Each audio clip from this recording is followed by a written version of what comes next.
Messieurs, bonsoir. Vous aurez compris que nous sommes en plein dedans dans l'action. Ce soir, dans cette salle de la maison communale de la ville de Bruxelles, a eu lieu la présentation de la bande dessinée consacrée au héros national et africain Emery Patrice Lumumba.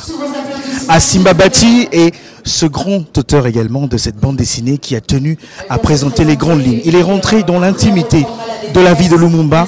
Il a été sur le lieu même où est né Lumumba et il a tenu à nous partager également cela à travers sa passion.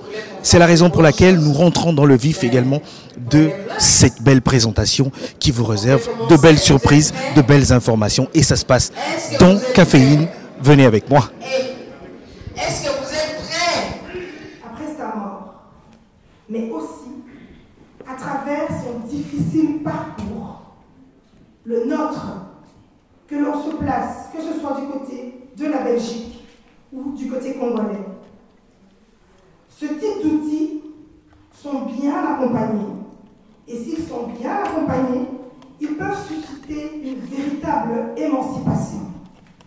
Car il reste tout à fait essentiel d'expliquer qui sont les personnes que l'on met à l'honneur lors d'événements comme celui-ci et pourquoi on les met à l'honneur. Que ce soit à l'école, comme on le fait pour d'autres périodes sombres de l'histoire qui font partie des programmes scolaires, ou bien que ce soit fait à la maison ou en famille. Je vais expliquer à l'aide d'une petite anecdote. Lors de mes années d'études à l'ULB, quand j'étais à la faculté de droit, je suppose qu'il y a des anciens de l'ULB ici, ou bien des gens qui sont toujours là, il y avait une salle très connue, la salle à l'an 2. Mais on était très peu nombreux à savoir que le nom de cet auditoire lui avait été donné en hommage au président chilien Salvador Allende et à sa fin tragique. Si nous sommes là ce soir pour raconter l'histoire de Lumumba, c'est aussi, j'espère, pour qu'on ne puisse pas commettre collectivement cette même erreur que nous on commettait à l'ULB. Je ne vais pas être trop longue et je vais juste terminer en vous remerciant. Je vous remercie toutes et tous parce que la mobilisation était très brève. On n'a pas eu un mois pour vous inviter, on a eu quelques jours. Mais je vous remercie parce que vous êtes là pour rendre hommage à cet homme. Et je vous remercie parce que par votre présence, nous sommes en train de participer à un devoir très important, un devoir de mémoire.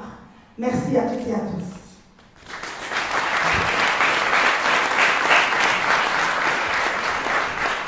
Je voudrais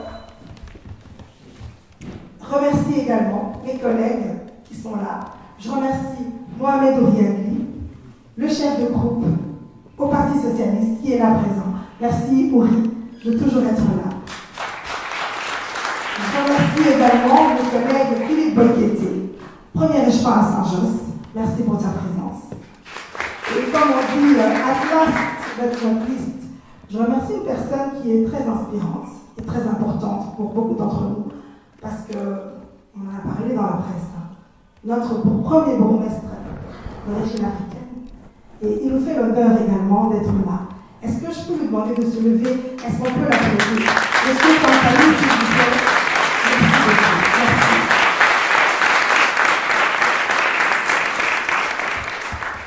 Et avant de passer la parole à Nancy pour continuer, je voudrais appeler Maman Louise Ngadou, qui est là. Maman Louise, tu es là. Vous savez qu'on vient de perdre une personnalité congolaise, Monsieur Bienvenu Séné Mangaba. Alors, comme on était là, on a estimé qu'on ne pouvait pas commencer cette soirée sans lui rendre hommage parce qu'il a beaucoup marqué les esprits et les personnes. Alors, Maman Louise Ngadou, qui est une maman, c'est notre maman, je l'invite à venir pour rendre un bel hommage à cette personnalité qui nous a quittés. Merci, maman.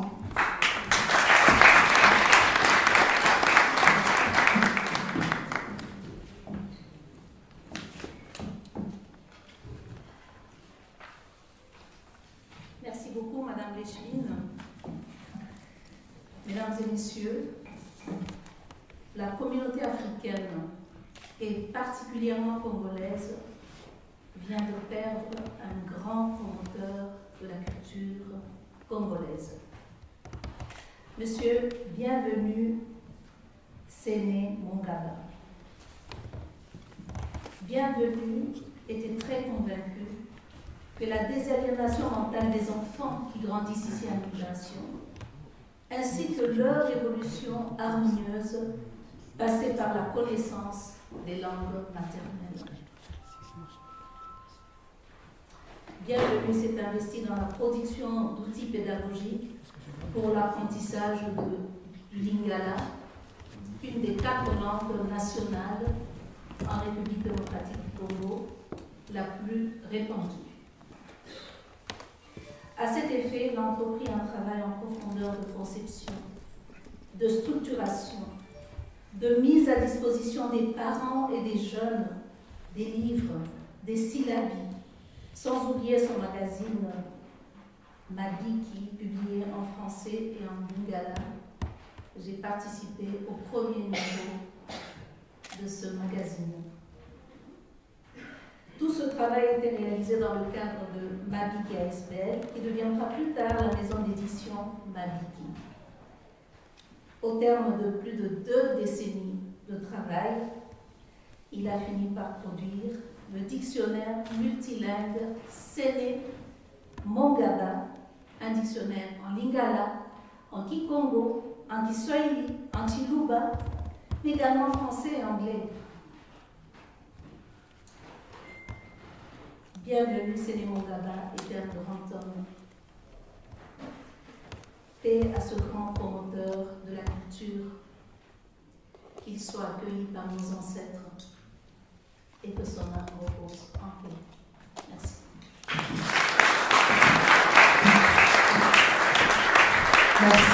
Merci à tous. Merci pour cette allocution à l'Échevine et à Madame Cécile Gandon. Louise, pardon, excusez-moi. Alors, pour passer à la suite, mais je n'osais pas annoncer la petite animation musicale, je tiens à m'en excuser. Et peut-être pour qu'on puisse saluer également les artistes qui l'accompagneront, dont Monsieur Lita Bembo, que vous avez pu, dont vous avez pu avoir quelques prémices ici, de ce qu'il a pu nous jouer. Sous vos applaudissements, s'il vous plaît. Remerciements déjà.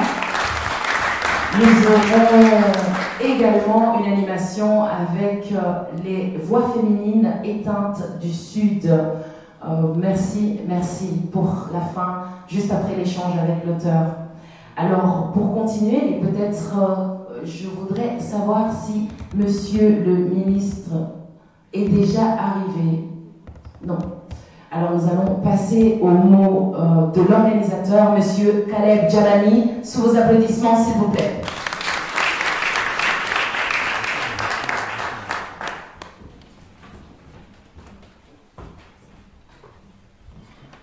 Bonsoir à tous. Bonsoir. Vous allez bien? Je vous souhaite une bonne année quand même si on est à 48 heures après, étant donné qu'on ne s'est pas tous vus. Merci d'être là. Madame Echevine, merci pour cet honneur. Merci à vous de nous soutenir. Mon nom est Caleb Djalani, comme on l'a dit aussi.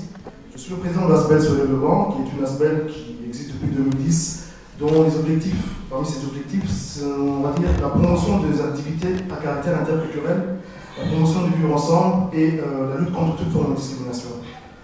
Ce soir, être là, pour moi, c'est la suite justement du combat que nous menons en Belgique comme à l'étranger, et à travers la bande dessinée de Asima, qui est plus qu'un ami, presque un frère, on va dire, qui pour moi est un héros. Pourquoi? Parce que bon, c'est 30 ans de carrière. Pour ceux qui sont de notre génération ou un peu plus avant, il fait partie de ceux qui ont apporté, si vous voulez, les caricatures dans les bandes, dans les journaux. On a eu des bandes dessinées de fortune. On a eu des magazines comme Disco, il a écrit dans Disco. Il a côtoyé les grands noms de la musique congolaise. Quand on parle aujourd'hui de la rumba comme patrimoine immatériel reconnu par l'UNESCO, heureusement, Je considère qu'il fait également partie de ceux qui ont arrivé à promouvoir les artistes qui n'avaient pas l'occasion de pouvoir parler de leur carrière. Nita Bembo est passé par là. Ceux qui sont partis récemment, Zefao, il les a rencontrés, il connaît leur vie. Papa Wemba, beaucoup de ces grands noms de la musique et ceux qui sont encore en vie, qu'il faudrait considérer davantage. Asimba a écrit, a dessiné, a caricaturé, mais a également accompagné ces personnes. Donc le retrouver aujourd'hui dans un créneau qui est la bande dessinée, ce n'est pas nouveau, il vient de loin. Je ne vais pas parler de toutes ces parutions, vous allez les voir à travers les flyers qui sont à disposition. Là, on ne sait pas, je vois forcément les éléments. Mais pour moi, quand il m'a présenté cette bande dessinée l'année dernière, je me dis, enfin, on va pouvoir raconter la vraie histoire des Congolaises. Parce que les enfants, les petits-enfants, nous-mêmes, on pourra, à travers une bande dessinée, facile à lire, agréable à lire, découvrir la vraie histoire. Ça ne sera pas le seul ouvrage, je l'espère. Tu as prévu d'autres? Oui, hein. Ça nous rassure.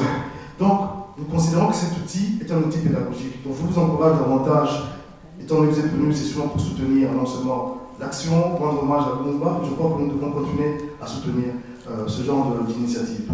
Merci encore, Lydia, pour ton dynamisme. Parce que venant vers toi, c'était pas dit, parce qu'on était dans une période où on attendait la suite du Codégo et tout ça, et elle a bien voulu accepter, parce qu'elle croit non seulement au projet, mais également, elle croit également qu'au départ de Bruxelles, on peut arriver, au départ de Belgique, à écrire une page d'histoire assez conséquente et édifiante pour tous. Je vous souhaite une très bonne soirée et j'espère que tout à l'heure on aura le temps de partager le temps ensemble.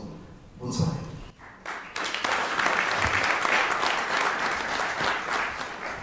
Merci, Monsieur Djamani. Évidemment, l'auteur le sait, lorsqu'on écrit Lumumba, c'est un personnage qui n'appartient pas au Congo, qui appartient à l'humanité tout entière. On doit laisser place à plusieurs personnes pour exprimer leur honneur, peut-être aussi, et leur joie d'être parmi nous pour ce type d'événement. Alors, c'est sous vos applaudissements que j'aimerais qu'on accueille le directeur de la Fondation Lumumba, qui est ici avec nous, Monsieur Michel Kitoko. Sous vos applaudissements, s'il vous plaît.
Bonjour à tous, bonsoir en même temps. En tout cas, encore une fois, je vous remercie pour être nombreux dans cette salle. Et mon émotion est si simple de comprendre que l'ensemble de l'humanité jusqu'à aujourd'hui continue à réclamer la présence de la pensée, je dirais, non pas de la personne physique, de Patrice Emery Lumumba. Madame l'échevine de l'égalité des chances, Madame et Messieurs, à vos titres et qualités respectifs. Dans l'histoire de l'humanité, nous avons appris que les oiseaux ne laissent qu'un chant éphémère, mais l'homme passe. Mais sa renommée survit. Nous sommes réunis en ce lieu pour célébrer un homme, un éclaireur, un libérateur, Patrice Emery Lumumba. Mais pour être complet, je dirais, nous sommes rassemblés ici pour honorer un combattant de la liberté. Je crois que c'est le terme combattant de la liberté qui sied le mieux pour permettre et mettre en parfaite vibration la personne et son œuvre. Nous avons tous en mémoire une personne qui s'est investie pour la survie du plus grand nombre dans un moment critique de l'histoire, des relations entre les hommes. Des hommes qui prenaient la responsabilité, la lourde responsabilité d'engendrer une autre histoire. Parmi ces hommes qui ont défait les nés longtemps indéfectibles, nous pouvons citer Patrice Emery Lumumba. Oui, Patrice Lumumba compte parmi les hommes matrices et engendreuses de l'histoire. Il était un anticolonialiste résolu. Il luttait contre les discriminations liées à la couleur de la peau. Il prônait le dialogue interculturel, considérant que toutes les civilisations se valent et qu'elles existent pour se rencontrer, s'interpénétrer et s'enrichir mutuellement. Son combat reste d'actualité. La lutte contre les discriminations, la lutte contre l'exclusion, l'égalité des chances, les combats pour la diversité, c'est pourquoi son œuvre mérite lecture et relecture par toutes les générations présentes et futures. Sa vie et son combat doivent être considérés avec beaucoup d'attention. Par tous les acteurs politiques de notre temps qui ont pour mission d'incuber et de faire monter la société pour un monde plus convivial. Il nous appartient tous de mettre en œuvre pour que la synthèse réussie dans l'homme reflète aussi entre les hommes. Patrice Lumumba militait pour une république vivant en phase avec le principe clairement affiché dans son credo, liberté, égalité et fraternité, et pour un progrès de l'humanité. Il témoignait ainsi que les devises « quoi qu'il dit oralement et couramment » n'est pas une expression de valeur totalement acquise. Elle est un idéal, une aspiration profonde existante et répartie de façon égale dans tous les êtres humains. Une devise, c'est un agenda fixé à tous les acteurs du monde politique, social et économique. Une devise, c'est un cap fixé à toutes les générations qui vont se succéder. Elle est une contribution idéologique pour mieux vivre ensemble. Patrice Emery Lumumba et son œuvre, consignée dans notre conscience collective, est littéralement une invitation à célébrer la vie, les progrès qui ont été faits tout au long des siècles. C'est ainsi une invitation à garder avec lucidité, garder une posture des hommes libres en tout temps, que vous soyez un homme ou une femme, un jeune ou un adulte, un actif du pays, un naturalisé ou un étranger, une personne très instruite ou peu instruite, ou pas du tout instruite, car ce qui a été conquis est considérable, certes, mais ce qui reste à conquérir pour la convivialité entre le peuple est infiniment immense. Madame Lecheville, vous qui représentez Monsieur le bourgmestre aujourd'hui, je voudrais que vous puissiez transmettre fidèlement le personnage de BD ici, de M. Bati, n'aurait pas laissé un nom digne de mémoire s'il n'y avait pas des hommes et des femmes de grand esprit qui ne se reconnaissent pas à Lumumba comme un véritable thermomètre universel attaché à l'esprit de liberté, d'égalité, de justice et de fraternité. C'est effectivement ces principes que vous défendez avec conviction et engagement. Ce sont des principes qui restent immortels et impérissables par essence. Ces mêmes principes engendrent la reconnaissance consciencieuse de vous citer ici, Madame Lecheville, ici, avec Monsieur le bourgmestre que vous représentez, de Bruxelles, a affirmé que, avec honneur et fierté, que vos œuvres sur le Lumumba sont restées définitivement gravées dans le cœur de tout un chacun et dans nos esprits en même temps, tant au niveau de l'Union européenne qu'au niveau de Congo-Kinshasa. Une place à Bruxelles, capitale du Royaume de la Belgique, de l'Union européenne, porte son nom grâce à votre initiative prise en collaboration avec le père du bourgmestre et membre de la société civile que je salue ici en passant. Une rue à Charleroi porte son nom, de Patrice Emery Lumumba, et une plaque d'hommage à Patrice Lumumba et ses compagnons à l'entrée de l'hôtel de ville de Mons. C'est pour cette raison, de plus, que je dois pouvoir vous exprimer ma joie de me retrouver parmi vous et vous adresser une fois de plus les vifs remerciements de la Fondation Patrice Emery Lumumba, de son président Roland Lumumba et de toute la grande famille Lumumba.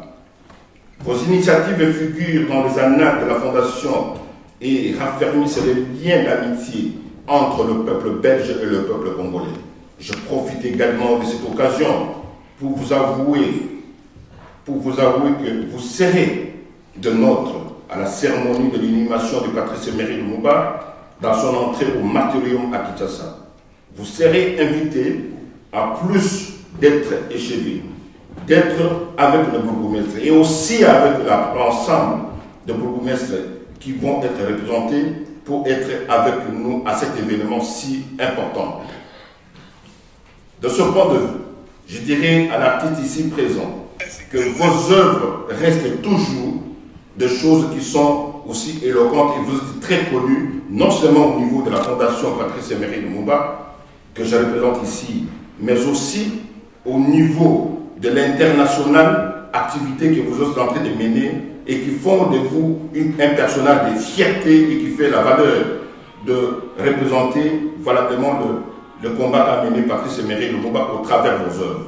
C'est beau. De cette façon, j'aimerais simplement vous dire que la flamme qui a été animée par vos parents, notamment votre tante maternelle, qui était membre absolu de MNC Lumumba, et dont certains représentants ici reconnaissent la grandeur et le combat de cette dame. Et surtout, je souligne en même temps que votre papa et votre maman ont passé toute leur vie au sein du MNC Lumumba.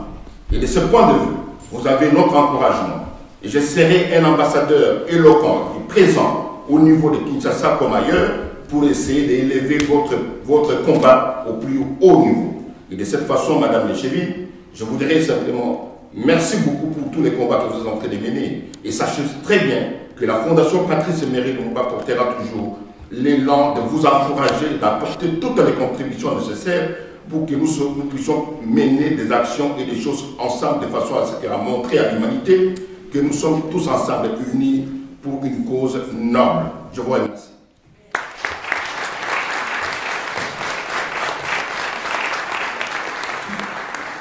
Encore une fois, s'il vous plaît, sous vos applaudissements, Monsieur Kitoko. Merci pour ce portrait très fidèle, plus que fidèle, au héros national et héros de l'humanité Lumumba, mais également à l'auteur. Déjà, parce qu'il a commencé à en dresser un petit portrait, pour ceux qui ne le connaissaient pas. Avant de passer à une présentation de l'auteur, j'aimerais saluer la présence de Madame Nicole Beaumélé, députée bruxelloise et conseillère communale à Anderlecht, et également de Monsieur Patrick. Merci. Merci pour votre présence, et également de Monsieur Patrick Issengue, conseiller communal à Berkem. Merci. Alors, finalement, qui est l'auteur Asimba Bati? Bien sûr, ici, vous avez entendu que ça fait plus de 30 ans qu'il est actif. Mais est-ce que des gens dans la salle, peut-être, est-ce que vous pouvez lever la main, ceux qui le connaissaient avant ce soir? Merci. Alors, merci de nous avoir donné l'occasion de nous réunir ici.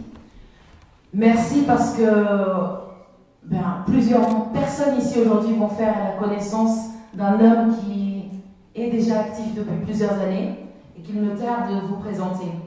Dessinateur, scénariste, créateur de revues BD, créateur de journaux, réalisateur de dessins animés, journaliste, écrivain, conférencier, formateur, infographiste, designer, manager, mécène. Waouh! S'il vous plaît. Mémoire vivante de la BD congolaise, grand animateur du milieu, Asimba Bati a une carrière très représentative de l'importance comprise les œuvres dans la BD congolaise. Très bon dessinateur et coloriste, actif dans le métier depuis plus de 30 ans, créateur d'une demi-douzaine de revues, dont Kin Label, un vivier de BDastes de demain. Asimba n'était jusqu'il y a peu l'auteur aucun album individuel. Ce qui paraissait incroyable au vu de son statut et de sa réputation. Lumumba, un homme, une histoire, un destin, et donc son premier album individuel. Alors, depuis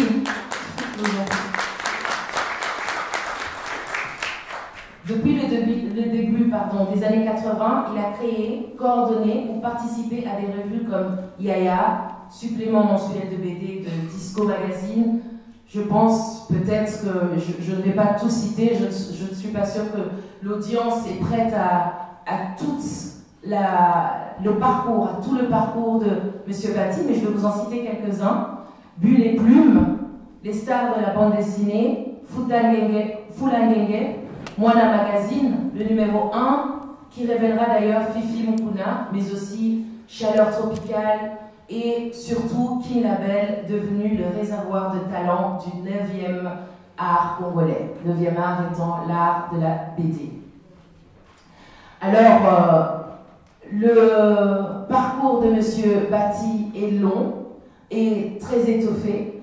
J'aimerais vous inviter à échanger et éventuellement à lui poser quelques questions. Juste après la question qui me semble la plus importante, c'est d'abord bonsoir Monsieur Bati. Je pense qu'il y a un micro, voilà. Bonsoir.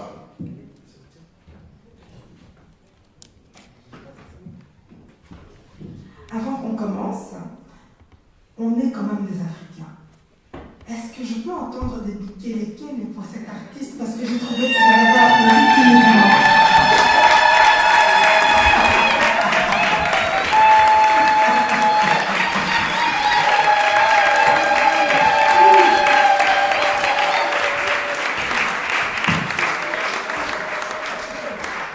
Et du coup, là, il y a beaucoup de dessinateurs de bandes dessinées au Congo. C'est un grand vivier en Afrique. C'est la Belgique qui nous amène ça, cette maladie-là, qui est positive. Donc voilà, je suis sorti de là. Et puis, c'est devenu une passion, une curiosité à la fois. Et puis, je suis un artiste autodidacte. Très, très curieux et très ambitieux. Quand je dessine, à côté de moi, c'est lui qui dessine mieux que moi. J'ai dit, demain, je vais faire mieux que lui. Et puis, finalement, en faisant ça, et puis, je vois ce qui m'ont inspiré comme RG, comme Franquet, comme tous ces des maîtres. J'ai dit, ok, maintenant je vais faire mieux que les maîtres. Il n'est pas question de faire comme les maîtres, mais c'est faire mieux que les maîtres. C'est ça, ma motivation. Et j'apprends tout le temps. Voilà, c'est comme ça que je dessine, c'est comme ça que je suis arrivé là-dedans. J'ai fait beaucoup de choses aussi, j'étais journaliste. J'ai accompagné beaucoup de musiciens, des grands noms comme les petits. Dizzy Mazepou, qui est dans la salle, c'est passé ce jour-là. Il y a des plus grands guitaristes du Congo, encore en vie. J'ai accompagné sa carrière. Il m'a fait honneur de venir là-bas. Ça me fait plaisir. Ça me fait aussi plaisir de voir ses compagnies. J'ai toujours entendu parler et tout ça. On m'a présenté tout à l'heure, j'ai vu. C'est vraiment plaisir. Merci pour votre présence. Donc voilà, j'ai vraiment c'était du tout parce que je ne sais pas me présenter, c'est beaucoup de choses à la fois. Donc voilà, s'il y a des questions, je pourrais toujours répondre. Merci beaucoup pour cette réponse.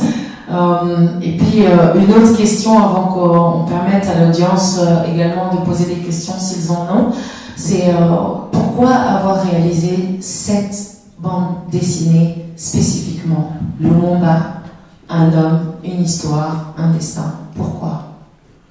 Parce que c'était un homme, parce qu'il avait une histoire, parce qu'il avait un destin qui continue après sa mort. Le départ, c'est mon père, qui a travaillé avec lui et ça. Le départ, c'est ma mère, qui a été activiste dans les MNC Samani en catégorie de femmes nationalistes. Il est revenu se passer à la maison, et moi j'étais tout petit, 8 ans, je voyais tout ça. Le départ, c'est ma tante paternelle, Anne Bodo, qu'on a évoqué ici, c'était la présidente des femmes nationalistes des MNC. Les membres des MNC du parti de Lumumba, le mouvement national congolais, on les appelait les nationalistes. Voilà, mon père ne vit plus aujourd'hui, ma mère non plus. Et puis les déclics, c'est en 2010. J'étais à Otini, j'ai signé la bande dessinée Congo 50. J'ai vu un jeune homme qui est arrivé, il voulait acheter. Et à chaque fois, quand je signe, j'ai demandé, qu'est-ce que vous voulez que je dessine pour vous? Il m'a dit Lumumba. Mais j'ai regardé, et j'ai dit pourquoi Lumumba? Il a eu un sourire, il m'a dit je suis son fils. J'ai cru évidemment. Au moment où j'ai tenu mon crayon, j'ai regardé 2 fois, j'ai dit ça va pas. Vous devez avoir entre 23 ans, le Moumba est mort depuis 40 ans. Comment s'expliquer que la grossesse a poussé après 20 ans? Et il m'a dit, non, je suis son petit-fils. J'ai regardé, je ne pouvais pas le dire. Il s'est dit vraiment, le Moumba tout craché. C'était dit le Moumba, les rappeurs qui est connu en Belgique. Moi, je l'ai vu pour la première fois, je ne connaissais pas. J'ai dit, est-ce que vous n'achetez pas? J'ai dit, offert la BD. Je rentre à Kinshasa, et mon fils, à l'époque, il avait 9 ans, qui avait des photos, il dit, ah, papa, vous l'avez rencontré? Moi, je dis, oui, vous connaissez? Il dit, oui, c'était dit, Moumba, c'est un rappeur. Moi, je ne savais pas. J'ai découvert à Kinshasa, le jeune homme qui est venu là, c'est un rappeur, et il dit, c'est le petit-fils de Moumba, c'est un rappeur. Je connaissais pas. Bon, on avait une activité à Kinshasa, à un moment, j'avais un stand avec mes livres, il y avait quelqu'un à mes côtés, je présentais des statues, et on s'est parlé, on s'est présenté, et le lendemain, je suis arrivé à retard, il m'attendait, il dit, qu'est-ce qui se passe? J'ai voulu chercher, il n'était pas là, et voilà. On a passé presque la journée à parler, pendant tout le temps du festival, moi j'arrivais toujours à retard, lui il était là avec moi, et tout. C'était Roland, le fils de Moumba. Je me suis dit, mais c'est quoi ces coïncidences? C'était d'abord les petits-fils, aujourd'hui c'est des fils. J'ai pensé à mon père, j'ai dit, si mon père était en vie, j'allais lui faire une surprise, il a amené Roland à la maison, sans dire à Roland où on allait. Et mon père allait voir les fils de son ami, qui est devenu mon ami. Ils étaient plus là. Bon, ça commence à circuler dans ma tête, qu'est-ce que je vais faire, c'est quoi le message? Nous, les Africains, comme ça, on interprète des signes. C'est quoi le message derrière? Les petits-fils, un jour. Les fils. C'est quoi? Puis j'ai fait une conférence comme ça, qui tombe sur qui? Gilana de Moumba, la fille unique de Moumba. On a parlé, on m'a posé un certain nombre de questions, moi je n'ai pas dit ce que c'était. Cette affinité-là, ça a tourné dans ma tête. J'ai dit, bon, ok, je vais m'y mettre pour saluer mon père. J'ai commencé des recherches, ça a duré 10 ans. Et puis j'ai eu la chance de tourner à travers le monde. Je suis allé à Cuba, je suis allé à Jamaïque, je suis allé en Haïti. J'ai questionné l'histoire du peuple noir. J'ai questionné dans mon pays, j'ai questionné ici. Bon, j'ai lu aussi des ouvrages. Mais qu'est-ce que j'ai remarqué globalement, nous, dans tout ce qui existe, en gros comme livre, il est présenté comme quelqu'un qui n'a pas d'origine. Bon, moi, l'expression que j'utilise, c'est un ovni. Et puis, il est présenté comme un trouble fait. Il est arrivé dans la même politique, de faire des ordres, ce qui l'a conduit à la mort. Grosso modo, c'est ça. Mais qui est-il en fait? On ne dit pas. En tant qu'Africain, quand on me pose la question, qui es-tu? Je ne dis pas que je suis congolais, non.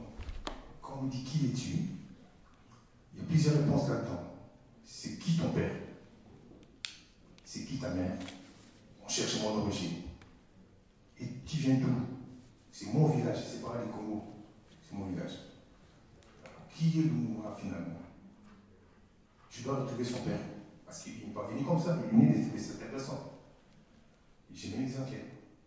J'ai retrouvé le nom de son père.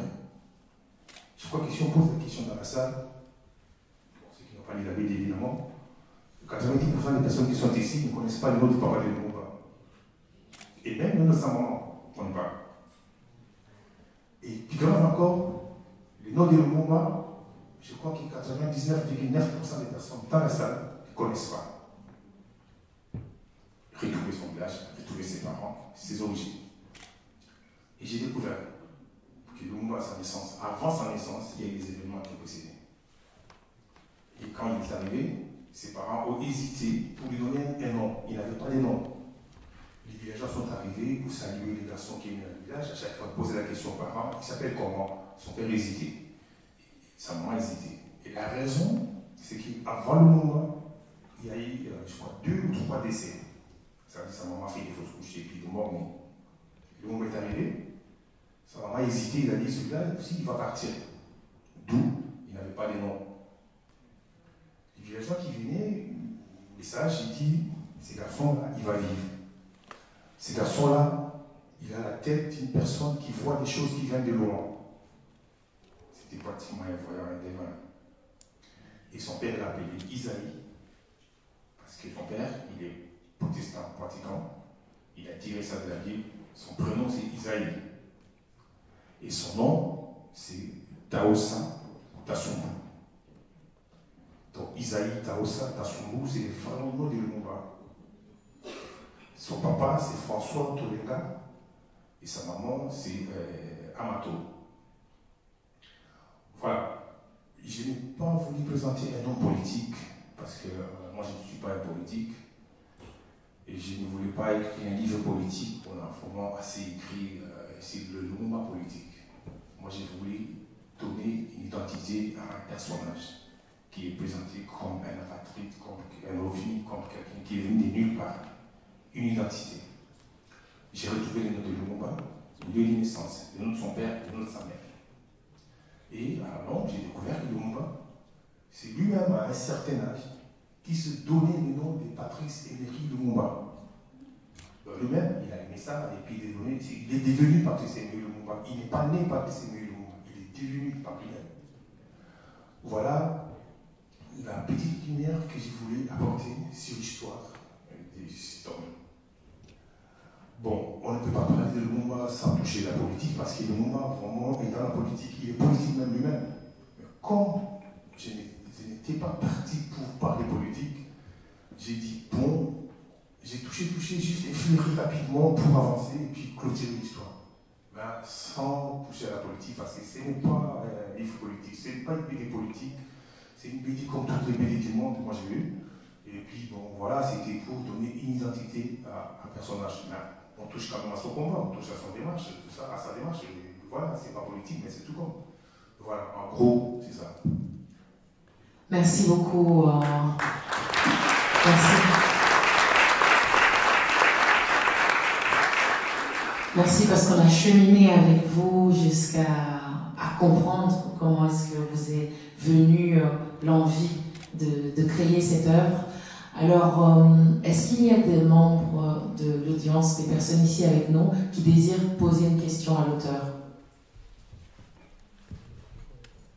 Ne soyez pas timides. Oui.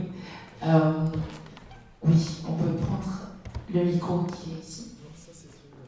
Ah, ok, ici. On le met.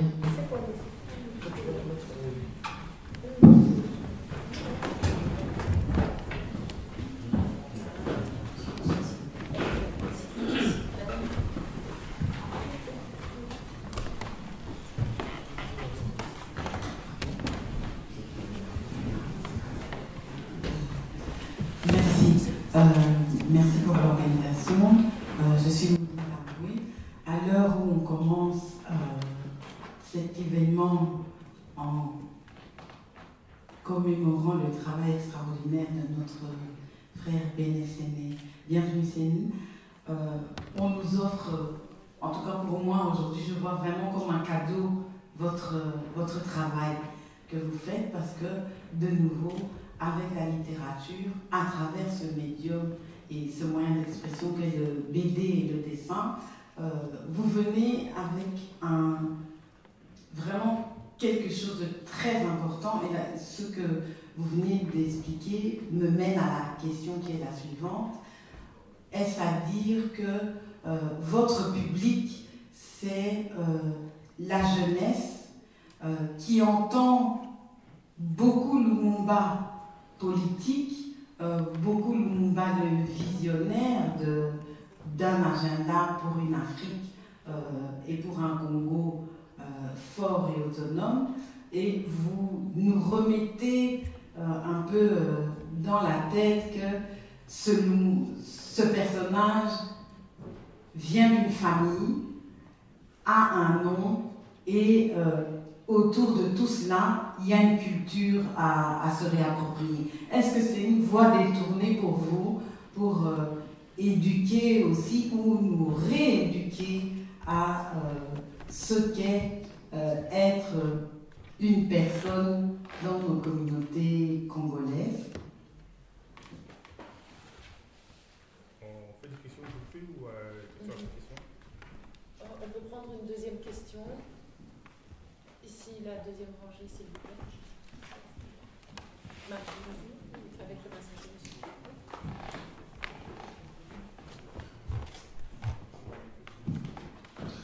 Bonjour, je suis Marvin Lotti-Donadieu du Média Congo Café et l'émission Caféine. Au final, on se rend compte que vous, en illustrant votre bande dessinée, vous êtes en plein dedans dans une grande partie de l'intimité de la ville de Lumumba, en fait. Parce qu'on arrive à découvrir finalement que Lumumba n'était pas son vrai nom, qu'il y avait un autre nom. C'est vraiment toute une histoire qui n'est pas découverte.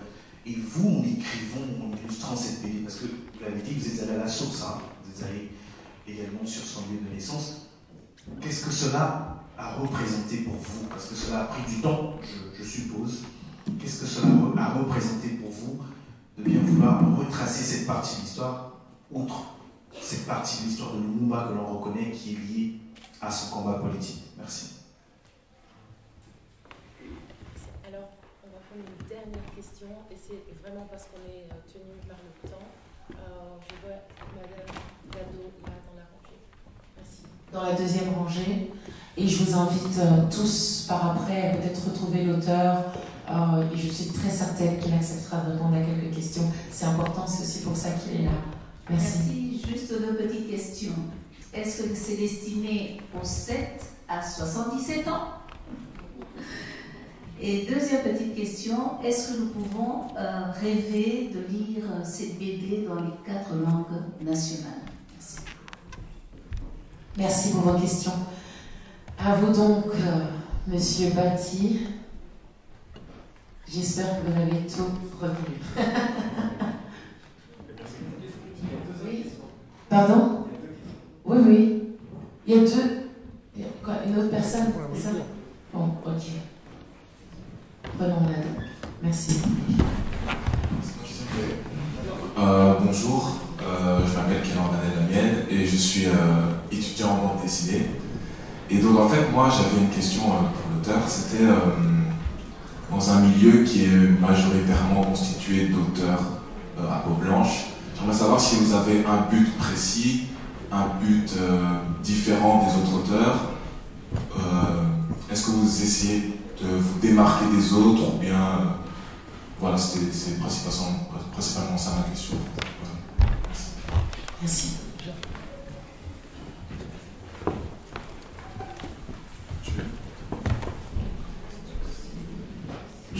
Je pense que évidemment il y a beaucoup plus de questions que ça.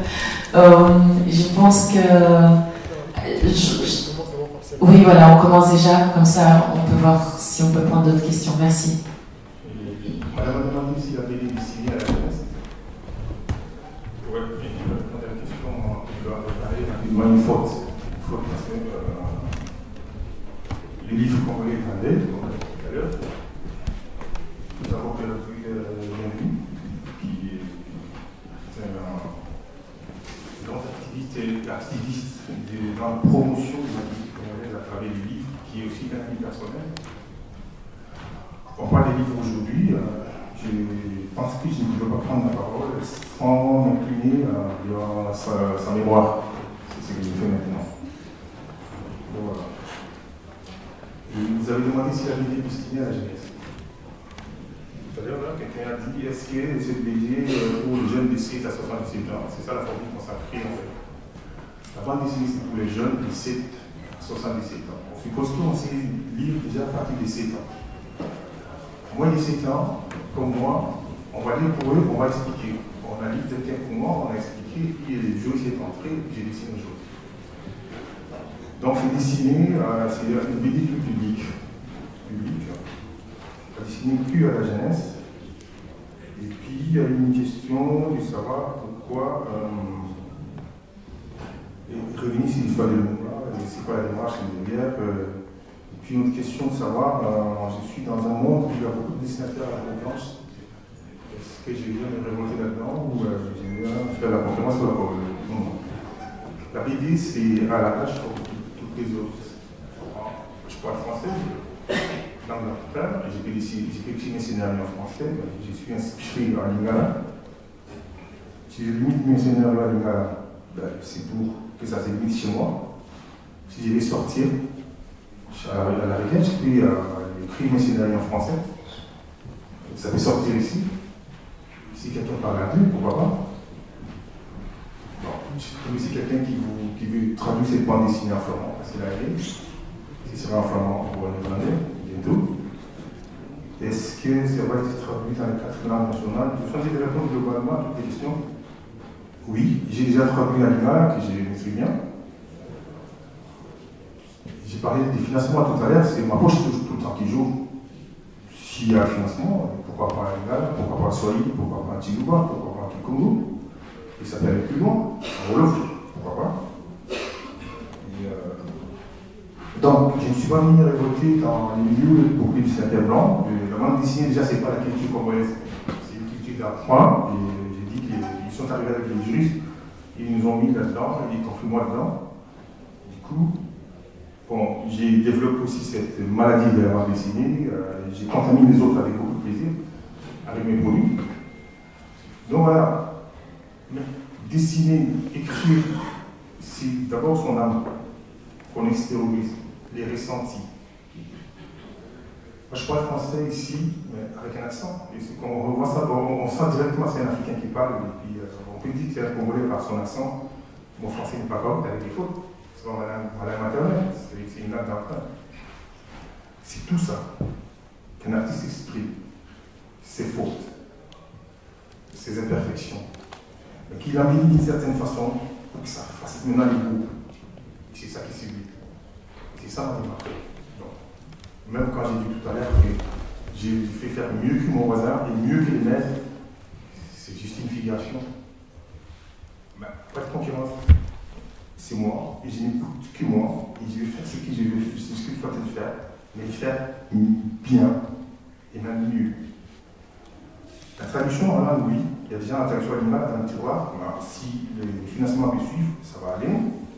C'est une BD tout public, ce n'est pas destiné que à la jeunesse, bien qu'on dit que la bande dessinée c'est une lecture de jeunes de 7 à 77 ans, c'est tous les âges pratiquement. Donc voilà, les gros problèmes c'est le financement. J'ai dit tout à l'heure que j'ai adapté cette bande dessinée à la version livre pour enfants, le moment expliqué aux enfants. Mais il faut avoir un financement. Une fois que c'est en français, c'est traduit dans les 4 langues qui vont suivre. Ce que je n'ai pas dit tantôt, c'est que cette même bande dessinée, je suis en train de l'adapter en version dessin animé. Ça va prendre du temps. Le dessin animé, ça va prendre du temps. Je suis un artiste photographe très très curieux, touche presque à tout. Je travaille comme journaliste, donc dans le dessin animé, une fois encore ça pose le problème de traduction. Le travail des bases, c'est en français. Il faut l'entendre à l'animal, il faut l'entendre dans d'autres langues et tout ça. Donc voilà, en gros, c'est ça. Et bon, vous êtes question de savoir si j'ai pas dit de moi, j'étais là-dedans dans la vie. J'ai dit tout à l'heure, mon père a travaillé avec lui, ma mère était active là-dedans. Ma tante paternelle m'a évoqué tantôt, qui m'a donné de l'émotion, parce que c'était une surprise pour moi de voir qu'il y avait tout le monde de ça ici dans la salle. Et j'ai baigné dans la mouvance, dans l'histoire, dans la vie du mouvement, déjà plus petit. J'ai grandi à la maison, j'ai pu nourrir de ça. Et puis les rencontres que j'ai évoquées tout à l'heure, le petit-fils, les fils, la fille, finalement j'ai dit mais c'est quoi ça, c'est le message. Bon, j'ai salué mon père, à travers ça, j'ai fait cette, comme on dit, l'homme part, s'il me voit, mon père me regarde ça, il m'a dit tiens enfin mon fils, c'est simplement ça. Je ne sais pas si je réponds à cette question. Sous vos applaudissements, s'il vous plaît. Je pense qu'on peut se permettre de prendre la dernière question du bourgmestre, M. Compagnie, ou en tout cas son mot.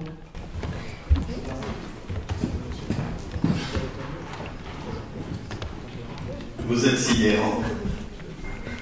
Et je vais quand même vous dire quelque chose. Peut-être vous y avez pensé pendant que vous écriviez. Mais je suis convaincu que vous êtes un homme sincère qui travaillait pour faire autre chose que tout le monde, que ce que tout le monde fait. Tu nous as révélé un Lumumba, mais il existe un parallélisme. Vous avez fonctionné en parallèle avec un autre homme noir qui a défendu les Noirs, qui était appelé Cassius Clay. Vous en avez mémoire. Et je suis sûr que quand vous avez écrit, vous ne pensiez pas à Cassius Clay. Il y a eu Cassius Clay qui est devenu Mohamed Ali. Et voilà Lumumba, vous nous révélez ce jeune homme qui devait être sans doute turbulent et vif, malin, tout ça, qui change de nom aussi, en cours de chemin. Et c'est ce nom que nous connaissons, que le monde entier aujourd'hui connaît. Ce nom qui est dans les rues à Cuba, ce nom qui est à l'université à Moscou. Voilà les comparaisons. Et Cassius Clay, qui vient en Italie, et de l'autre côté, c'est John Lumumba, qui est devenu Lumumba. Le nom, je ne saurais pas le prononcer aujourd'hui, mais quand je lirai, j'ai ma voisine ici qui dit qu'elle peut déjà lire le livre. Bon, donc, voilà. En tout cas, merci et félicitations. Et très sincèrement, vous avez écrit une histoire dont on aimerait tant, quand les gens l'écrivent, qu'ils révèlent la vérité de l'histoire. Merci beaucoup. Et félicitations et succès. Merci. Des applaudissements, s'il vous plaît. Merci.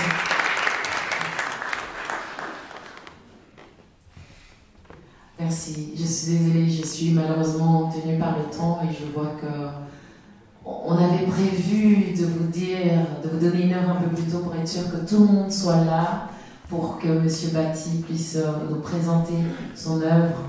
Donc, il y a encore une petite activité musicale. Je vous en prie, veuillez le retrouver juste après ça. Je suis certaine qu'il répondra aux questions. Merci encore, Monsieur Compagnie. Monsieur Bati, Monsieur Bati, oui, avant que vous partiez, est-ce que vous pouvez nous dire, ou dire à l'audience, où est-ce qu'on peut retrouver, se procurer votre œuvre pour tous ceux qui n'auront pas l'occasion de se la procurer ce soir, où est-ce qu'ils peuvent la trouver, s'il vous plaît? On est plus de 100 ici, dans la salle. Il y a, je crois, dans la pièce, il y a une cinquantaine de DVD ici. Je crois que je n'ai pas ramené avec moi tous ces poids que j'ai tirés. Ça va rester ici, si c'est bien signé, pas de souci. En dehors de ça, la librairie Bruxelles, ici, en Espagne. Vous pouvez trouver la bande dessinée là-bas. La librairie Petit Blue, en Matomé. Je ne connais pas la nuit, vous pouvez trouver la bande dessinée là-bas. Sinon, c'est dans toutes les grandes librairies à Liège, où je suis basé. Et vous pouvez trouver ça à Waterloo, à la librairie toujours Bruxelles, qui est à Waterloo maintenant. Donc voilà les points. Sinon, me contacter directement et je ferai un envoi postal. Sinon, ici, j'ai Clairvoix pour la moitié de ceux qui sont dans la salle. Pour que ça aille très vite et que les gens qui doivent mettre leurs mains à la poche le fassent correctement, combien coûte la BD? Ça est bien 15 €. Moi, je ne touche pas l'argent, l'organisation prend l'argent et envoie la personne chez moi et avec la BD, moi ici. Pendant que la musique va jouer, moi j'ai décidé vraiment pour qu'on gagne du temps. Est-ce qu'on peut faire des virements? Un virement? Pour les gens qui n'ont pas de cash. Oui? Virement instantané, super. Un grand merci. Sous vos applaudissements encore, s'il vous plaît. Monsieur Asimba Bati, merci pour l'honneur. Je vous en prie, je vous en prie. Malheureusement, je ne vais pas pouvoir prendre d'autres mots, juste parce que nous sommes coincés par le temps et c'est un peu un travail compliqué de dire non, mais c'est ce que je vais devoir faire pour permettre à l'animation qui doit juste venir après. Je vous en prie, je ne peux pas déroger à la règle, mais il sera d'accord physiquement, il est là avec nous, donc il va pouvoir répondre à vos questions, s'il vous plaît, permettez. D'accord? Patientez, je suis certaine que vous allez faire ça, n'est-ce pas? Parlez à ces deux messieurs qui vont... Et qui m'aime, ah la la la la la la la la la la la la la la la.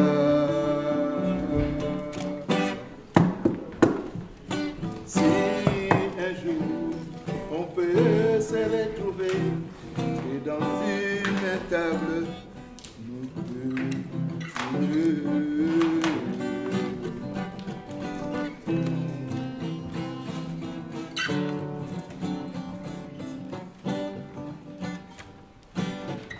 Si tu n'es pas vraiment l'amour qui me ressemble,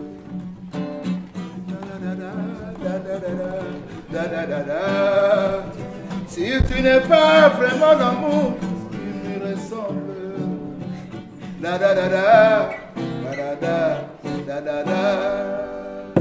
Oh, wapi moye, idake yo, na maboko moto monsu, solo disenga, oyo ngaina kanga kiye, zonga pisida, zonga zonga zonga shida, zonga mama, zonga zonga zonga shida, soko betili bakusheri nangayo, obanza kanga. Soko betili bakusheri nangayo, olota kanga, na kikali kata sekonda, awa na mise. Oh, asiba mwana mala mweji, ayudi kulisine. Oh, asiba baki mwana mala mweji, webi mokala. Yeah, mama, oh, zonga bisida, zonga zonga zonga shida, zonga mama, zonga zonga zonga shida, zonga mama, kemeluki mama bigo, mama, mama, hey. Vous êtes fatigué, je vois, vous êtes vraiment fatigué par la corona, je ne sais pas. Ah bah Zaïro, bah Congolais. Voilà, nous sommes dans les coulisses de cet événement qui s'est tenu ici dans la salle de la maison communale de la commune de Bruxelles. Et nous sommes en présence ici d'un invité, un invité de marque, Monsieur Fonke, qui va se présenter en quelques lignes et nous dire un peu ce qu'il pense, lui, de cette œuvre qui est autour du héros national, Emery Patrice Lumumba. Monsieur Fonke, bonjour. Merci, bonjour. Je suis Jean-Pierre Fonke, je suis essayiste. Donc je m'intéresse à la cause africaine et surtout principalement à la cause de la diversité ici à Bruxelles. Donc je trouve et je dis que l'excellence c'est la pensée. Et ce qu'a fait cet auteur aujourd'hui, l'idée de parler du parcours de Lumumba, je pense que c'est aussi important pour la jeune génération de s'imprégner de ce parcours parce que l'héritage de Lumumba, c'est aussi de sa naissance, ce qu'il a vécu, l'histoire de ses parents, de ses tristesses, qui l'amène aujourd'hui à être ce héros national qui a pu défendre un pays. C'est peut-être aussi un message à l'adresse de cette jeunesse qui regarde, à qui on parlera de la bande dessinée demain, qui pourront se dire oui, malgré nos peines, nos difficultés, nous pouvons aussi y arriver. Et pour cela, je trouve que c'est une très bonne initiative et c'est surtout un très bon message à l'adresse de la jeunesse qui aujourd'hui peine à trouver son identité. Alors moi j'ai une question qui me vient à l'esprit parce que je sais que vous êtes d'origine camerounaise. Quand on parle des héros, on parle aussi d'un héros qui a fait l'histoire du Cameroun, c'est Ruben Nyobe. Est-ce qu'un jour on pourrait avoir aussi ce genre d'initiative consacrée à Ruben Nyobe par exemple? Parce que l'artiste, notre auteur du jour a fait une bande dessinée sur Lumumba. Est-ce que demain on pourrait avoir par exemple un projet initié qui parlerait par exemple de Nyobe? Ben, en effet, la question mérite d'être posée, mais l'évidence même est là. Quand j'écris, je parle du communautarisme inclusif. Et le communautarisme inclusif, c'est la reconnaissance de l'implication des minorités dans le développement, je dirais, d'un pays et au-delà même de notre nation. Il est évident que la jeunesse camerounaise, africaine en général, doit s'approprier son histoire. Ils doivent parler de l'histoire de ces héros. C'est comme ça qu'on peut essayer de reconstruire une identité qu'on a perdue. Donc c'est quelque chose qui doit se faire. Mais je ne peux pas vous dire quand, mais je pense que la jeunesse qui nous écoute aujourd'hui prendra des initiatives et arriveront à réaliser ce projet tel que tu le définis. Merci beaucoup. Merci, je te remercie. Merci. Déjà, vous avez été fait docteur honoris causa. C'est pour dire que vous êtes un symbole et aujourd'hui nous parlons aussi d'un symbole qui est Lumumba. Quelles sont vos impressions suite à cette présentation de l'œuvre autour de Lumumba? Non, mais je crois que ça c'est une présentation absolument surprenante parce qu'elle vous retire de l'aspect politique les difficultés, les méchancetés politiques. Elle vous ramène à une vie d'un être humain qui a été enfant comme tous les autres, qui avait des promesses de vie. Les parents ne savaient pas si ça durera longtemps ou pas. Et puis, en cours de chemin, ces jeunes hommes changent de nom en plus. Ils se donnent un nom. Alors pour moi, il nous a fait une histoire un peu plus rafraîchie, en dehors des histoires dont on a l'impression de vouloir, ou du moins de savoir où l'on va. Et ça, c'est une bande dessinée, une vraie bande dessinée, sur un homme, une grande célébrité, mais dont beaucoup de choses, d'être humain, d'être un enfant manqué à tout le monde. On ne le voyait que âgé, en train d'haranguer les foules, en train de se battre pour la liberté, mais nul n'a jamais vu que c'était un être humain, comme tout autre, et qui a vécu une vie d'enfance et qui a fait des fractures dans sa vie. Alors, vous êtes parmi ces grandes personnalités également. Vous représentez la communauté d'origine congolaise et africaine. C'est un travail louable, il faut le dire, mais l'auteur l'a dit qu'il n'avait pas de moyens. Est-ce qu'on peut s'attendre à ce que vous puissiez accompagner ce genre de travail afin que cela puisse porter également large écho au sein de la jeunesse? Parce que ça parle également à la jeunesse, cette jeunesse qui ne connaît pas son histoire. Est-ce qu'on peut s'attendre à ce que vous puissiez accompagner ce genre d'initiative? Mais je crois que déjà il est avec Lydia. Nous sommes dans une maison communale qui a quand même suffisamment de poids. Et le ministère de l'enseignement et autres, je crois que maintenant, lui, il a plus de chance qu'un autre. Parce que son histoire, qui était l'histoire à lui tout seul, elle est maintenant révélée, elle est connue, elle est belle. Et je crois que même les parents d'ici, en faisant lire, blancs ou noirs, en faisant lire ce livre à leurs enfants, ils n'auront pas l'impression de rechercher des bagarres politiques. Ils seraient même très heureux, blancs ou noirs, de dire à leur enfant, tiens, regarde ce qu'il était. Et c'est ça qui est très important dans ce qu'il fait là. Je pense que désormais, la porte est ouverte à beaucoup de soutien pour arriver à la réussite. Si ça ne se fait pas, ben, nous sommes tous là pour regarder comment ça ne se fait pas. Pourquoi ça ne se fait pas. Bourgmestre Pierre Compagnie, merci beaucoup. Non, je vous remercie. C'est moi qui vous remercie. Alors, l'histoire de cette soirée, c'est aussi la présence de nos chères mamans qui ont interprété quelques petits pas de danse autour de la rumba. Quand on dit rumba, on parle Lumumba. Lumumba, c'est l'indépendance, tcha-tcha, c'est la rumba. J'aimerais un peu, tout en vous présentant, nous dire pourquoi avoir choisi des petits pas de rumba tout à l'heure.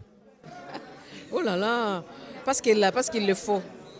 Parce qu'il faut choisir. Vous savez, la rumba, hein, j'ai dit toujours, la rumba, c'est une danse de liberté. C'est quoi ça? Lumumba incarne la liberté, l'indépendance. Et nous avons voulu vraiment faire arriver à mettre une sorte de lien entre Lumumba et la rumba. D'abord par rapport à l'époque. Hein. Lumumba a vécu en cette période où la rumba faisait succès. Cette rumba comme rythme, j'aime bien parler rythme parce que si je dis musique, on va oublier que la rumba c'est la danse. Et la danse où il y a deux personnes, hein, comme on l'a dit, la danse de deux personnes qui interagissent. Donc les meneurs ou la meneuse et l'entraîneur, bon, ça dépend qui entraîne qui. Et alors pour nous, c'était une occasion aussi de montrer que du temps de Lumumba, la bande dessinée dont on parle ici, on fait allusion pas à Lumumba le politique, mais Lumumba l'homme. Du temps de Lumumba, il y avait la vie, il y avait la danse, il y avait la rumba, il y avait des femmes qui dansaient, qui chantaient autour de lui. On a dit tout à l'heure que Lumumba, c'était un homme populaire. Lumumba allait dans les bars, hein. Il allait faire, pas campagne, il allait échanger avec la population dans les bars. Et à travers, dans les bars, les gens dansent et ils boivent. Mais c'était une façon pour lui aussi d'aller vers et d'engager des causeries, d'échanges. Et c'était ponctué souvent des danses, des danses et de la musique. Voilà, musique et danse, c'est aussi un problème de transmission. Aujourd'hui, on dit que la rumba a été reconnue comme étant patrimoine culturel immatériel de l'UNESCO. Quelle est la transmission? Est-ce que vous avez juste choisi sur le tas d'interpréter ou est-ce qu'il y a une mission, il y a une vision derrière ce que vous avez fait tout à l'heure? Oui. Lorsque Stella nous propose cette activité, parce qu'en fait c'est une activité qui est ancrée autour de la Journée internationale de la femme africaine, et lorsqu'elle est comédienne, scénariste, et elle nous propose, et artiste donc, elle nous propose avec les voix féminines éteintes du Sud, de revisiter les musiques de nos compositrices, autrices, interprètes africaines. Bon, on a toute une palette de styles musicaux dans tout le continent, mais nous sommes toutes les deux congolaises et fières de l'être, et fières de cette musique-là, et on veut la partager plus. Et l'idée, justement, c'est de transmettre, mais aussi de rafraîchir les mémoires des uns et des autres, et de garder vivante le travail de ces femmes. Et pas seulement autour de la rumba, ça c'est l'excuse pour, au travers de ça, se rendre compte que chacune de ces femmes qui ont marqué leur décennie étaient non seulement des artistes accomplis, des interprètes, certaines des femmes d'affaires, mais aussi des femmes concernées par les problèmes sociétaux, soit parce que ça les concernait elles-mêmes dans leur personne. Je pense à Pongo Love c'est elle qui était... Elle était à mobilité réduite, réduite. si on peut dire, hein. Il y a une fondation pour les personnes artistes porteuses de handicap. Abeti Masikini, elle avait aussi les sujets qu'il a Chacune a un message social. Voilà. Chacune, point de vue social, elles ont un message. Alors, juste un dernier mot, on va clôturer de toute façon. Les voix éteintes, les voix féminines éteintes du Sud, c'est quoi, en quelques mots? En quelques mots, ce sont les voix de ces femmes décédées, qui sont aujourd'hui nos ancêtres, et du Sud, parce que l'Afrique est située là, et ce sont vraiment ces voix-là. Nous cherchons sur notre continent les voix de tous les territoires qui sont partis. Pour certaines, sont oubliées. Ici, on a parlé des plus populaires, celles qui ont vraiment traversé le temps, le territoire Congo, et sont allées au-delà en Afrique, jusqu'au Sénégal. Certaines sont allées en Côte d'Ivoire, au Gabon. Je pense à... Par exemple, pour ajouter à ce que Maudit vient de dire, en fait, les voix féminines éteintes du Sud, ce sont ces femmes chanteuses du Sud, ces grandes voix qui nous ont laissé un héritage du point de vue culturel, du point de vue social, même par rapport au look, au look, au maquillage, le message. À travers leurs œuvres, nous voulions, juste comme dit Maudit, perpétuer leurs œuvres, mais surtout faire redécouvrir, parce qu'à nos jeunes, transmettre qu'il y a eu des femmes décédées, enfin disparues, mais ces femmes-là ont marqué le temps, elles nous ont laissé un héritage grandiose, et que beaucoup ont été victimes aussi. Et Yengamo Seka est morte dans la misère. La plupart de ces femmes-là sont mortes dans la misère. Merci beaucoup, mesdames. Je ne vous ai pas demandé le nom. Maudine Tamboué d'Astella Kitoga. Merci beaucoup. Alors, l'initiative de ce soir n'aurait pas vu le jour sans vraiment l'implication massive de Madame Lydia Moutiébélé, qui est échevine ici au sein de la commune de Bruxelles et qui a représenté également ce soir le bourgmestre Philippe Claus qui s'est excusé.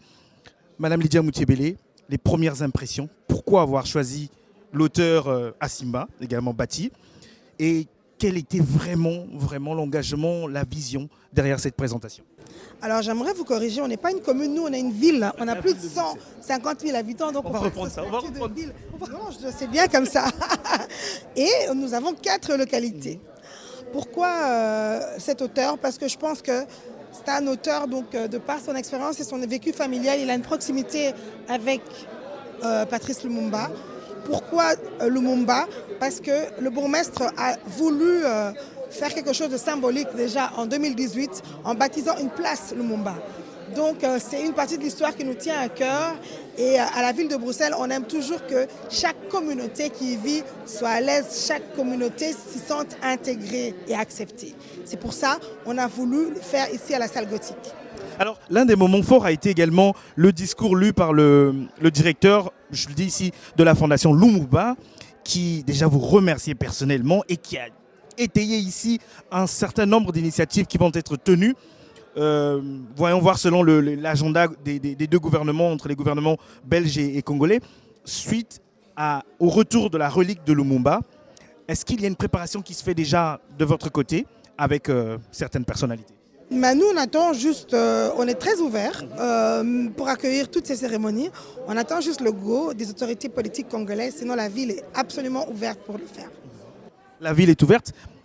Un dernier mot, l'artiste, l'auteur a dit également qu'il autofinançait également ce projet. Est-ce qu'on peut s'attendre à ce que la ville l'accompagne sous certains angles également dans ce qu'il fait, ou pourquoi pas certains projets qui sont en vue? Aujourd'hui déjà, je pense que c'était un accompagnement. C'est vrai qu'en tant que municipalité, notre raison première, c'est peut-être pas d'accompagner des artistes et des auteurs de la manière où tout le monde le voit, mais nous sommes là pour faire la promotion de nos artistes. Moi, je suis là en tant qu'échevine de l'égalité des chances pour faire la promotion de toutes les personnes, les artistes comme le nôtre ici, issus de la diversité, qui font de belles choses. Et bien sûr, la porte de la ville sera toujours ouverte et ma porte aussi sera toujours ouverte. Voilà. Un dernier mot pour ceux qui vous suivent également, ceux qui suivent votre action. Vous êtes très actifs également sur les réseaux sociaux et on voit également vos œuvres, on voit ce que vous faites. Vous accompagnez également tous ceux qui sont sous votre tutelle. Un dernier mot pour ceux qui vous suivent, cette jeunesse congolaise également qui n'a pas grande connaissance de l'histoire de Lumumba, mais qui peut se retrouver à travers cette bande dessinée. On doit s'investir, on doit travailler pour que le travail de notre communauté, de tout ce qu'on fait soit visible. On ne doit jamais se fatiguer, il faut qu'on soit persévérant et on doit toujours continuer. Je pense que Bruxelles est une grande région, la ville est une grande commune et on doit être actif et je dirais aux jeunes de ne jamais se fatiguer dans tout ce que vous faites.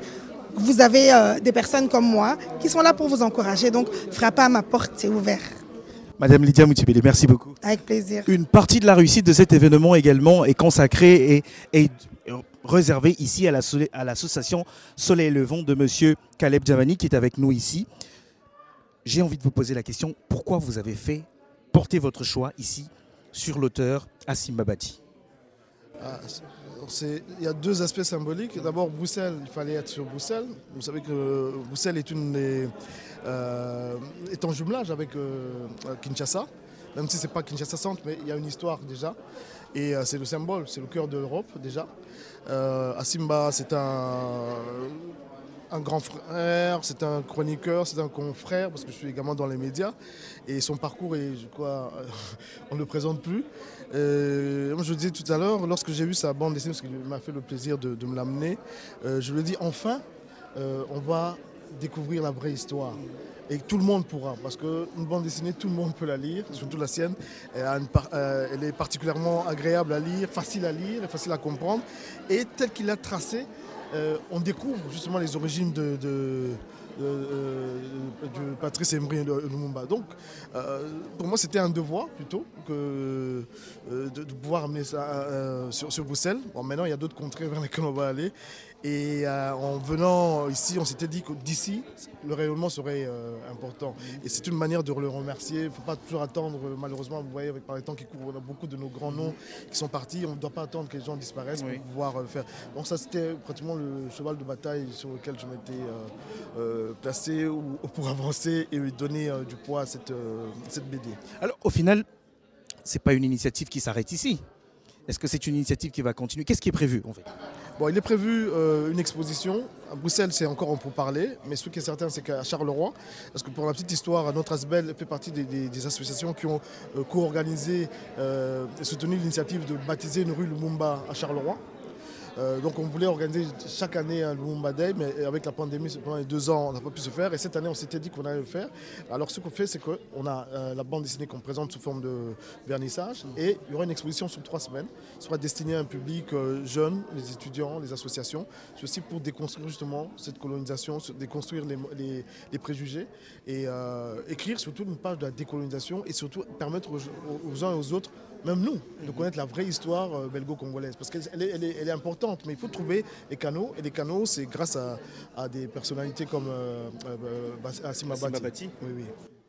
Un dernier mot pour cette jeunesse qui revendique depuis voici quelques années. Vous l'avez dit également, on parle de la question de la décolonisation, la question d'identité, on parle de la reconnaissance de la rumba. Et puis finalement, c'est toute une histoire autour de ce bon passé, mais aussi du futur congolais. On parle de Lumumba aujourd'hui, mais il y a bien d'autres personnes, il y a beaucoup de héros. Un message pour cette jeunesse qui vous suit, en tout cas. Oui, vous faites bien de parler justement des autres, ceux qui sont décédés, ceux qui ont été assassinés traîtrement aux côtés de Lumumba, c'est nos pères, Mpolo et Okito, dont on parle peu. On essaie justement à Charleroi de pouvoir parler de ces deux compères, ces frères d'armes. Vis-à-vis de la jeunesse, je vois est-ce qu'il faut qu'on leur explique encore? Je vois qu'ils sont mobilisés. Il y a un engagement, il y a une autre génération. J'ai rencontré ici je crois que c'est lui ou un autre monsieur qui travaille à Anderlecht, qui vient avec un discours, et c'est très bien. Il y a une jeunesse à travers Mémoire coloniale que j'ai rencontré également. Donc les jeunes se lèvent, on a vu le déboulonnage et tout ça. Je ne suis pas particulièrement partisan, mais ils se sont fait remarquer. Mais il ne faut pas qu'on élude. Au niveau de Charleroi, par exemple, on a gardé certaines traces pour expliquer justement et pour déconstruire, mais pour que les gens se souviennent que oui, il fut un temps où les colons croyaient que, où les colons se sont mal comportés. Mais nous, on a corrigé et on veut rectifier le cours de l'histoire en apportant quelque chose Donc les jeunes se mobilisent. Et puis vous avez vu ici, dans la maîtresse de cérémonie est jeune. J'étais enchanté qu'on me la présente. On a des jeunes qui sont là, qui sont mobilisés. Vous également. Ceux qui, Thierry, tout ça, je crois qu'ils ont compris que chacun de nous apporte sa pierre de contribution à l'édifice et ce n'est pas les autres qui doivent écrire une histoire à notre place. Et ça, c'est ce que j'ai remarqué. Je crois que quelque part, nous, vis-à-vis d'eux, on doit se considérer comme étant pas forcément les détenteurs de ce message, quoi. Et pour la petite histoire, j'ai mon fils qui est là aussi, qui est venu depuis, donc on préparait les choses et il voulait être là ce soir. Donc on se rend compte justement qu'il y a un passage de relais qui se fait de manière orale, mais également par le comportement que nous avons. On ne peut pas rejeter, personne ne peut se dire qu'il a le monopole de la gestion de la décolonisation. Non, au contraire. Merci beaucoup. Il est 21h, en tout cas, ici dans cette salle de la maison communale de la ville de Bruxelles. Vous aurez compris que derrière moi, l'auteur est en train de continuer la dédicace de son ouvrage, un ouvrage consacré à la vie de Lumumba. Lumumba, un homme, un destin, une histoire. Et comme vous l'aurez compris, mesdames et messieurs, ce soir, nous avons parlé de Lumumba à travers la bande dessinée. Comme l'a dit également la présentatrice de ce soir, qui est ma consoeur, la bande dessinée qui représente le 9e art a une mission essentielle. Et c'est ce que fait l'auteur à travers sa bande dessinée consacrée à Lumumba. C'est aussi cette transmission auprès de la jeunesse, cette jeunesse qui ignore une grande partie de l'histoire, cette jeunesse également qui revendique aujourd'hui cette reconnaissance de son histoire, de son identité, et nous sommes en plein dedans. Voilà, le rendez-vous est pris pour très bientôt. En tout cas, je vous laisse sur ces images illustratives de l'auteur qui est juste là derrière et qui est en train de continuer sa dédicace. D'ici là, prenez bien soin de vous et on se rencontre pour de nouveaux rendez-vous et de belles aventures. À très bientôt.